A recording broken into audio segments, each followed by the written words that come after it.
Et bonjour et bienvenue sur la chaîne Photographie Immobilière. Je suis Olivier Melgrani d'Image Inside.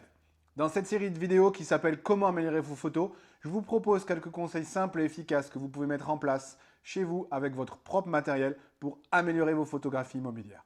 Je vais répondre dans cette vidéo à une question qu'on me pose très souvent. Quel format utiliser pour les photographies? Paysage ou portrait? Paysage ou portrait? Portrait ou paysage? Qu'est-ce que je dois utiliser? Je me pose encore la question, paysage ou portrait? Portrait, paysage. Alors stop! J'ai eu beaucoup de questions là-dessus. Et en fait, il y a une réponse très simple. Et il ne faut pas se prendre la tête. La seule orientation qui va vous permettre de valoriser au mieux votre bien immobilier, c'est le format paysage.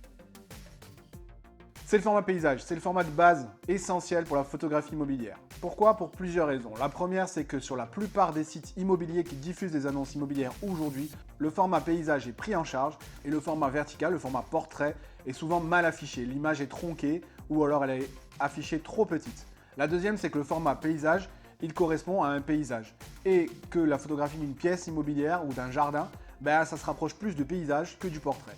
En fait, c'est tout bête. Si on a appelé ces deux formats paysage et portrait, c'est qu'il y a une raison. En fait, le format portrait s'adapte très bien à des détails, à quelque chose sur lequel on veut zoomer. On va concentrer, en fermant l'angle de vue, on va concentrer l'attention de la personne qui va regarder la photo sur un détail particulier. Donc le format portrait, il est très bon pour mettre en avant des visages, portrait, ou bien des choses très particulières dans la décoration, des points précis. Mais il n'est pas bon pour rendre le volume d'une pièce. Qu'est-ce qui se passe si vous prenez la photographie d'une pièce en mode portrait? Vous allez avoir beaucoup d'informations dans le haut de l'image et dans le bas de l'image, c'est-à-dire le sol et le plafond. Mais ce n'est pas ça qui nous intéresse. Ce qui nous intéresse, c'est le volume de la pièce. Pour rendre au mieux le volume d'une pièce, le format paysage, c'est ce qu'il y a de mieux. Le format paysage, au contraire, va ouvrir le regard, va permettre à l'œil de se déplacer dans la pièce. C'est aussi un meilleur format pour mettre en avant les extérieurs, l'architecture d'un immeuble ou d'une maison, ses volumes, son organisation entre les différentes parties. Le format paysage va valoriser tout ça, alors que le format portrait va resserrer le regard. Donc voilà, c'est assez simple et direct.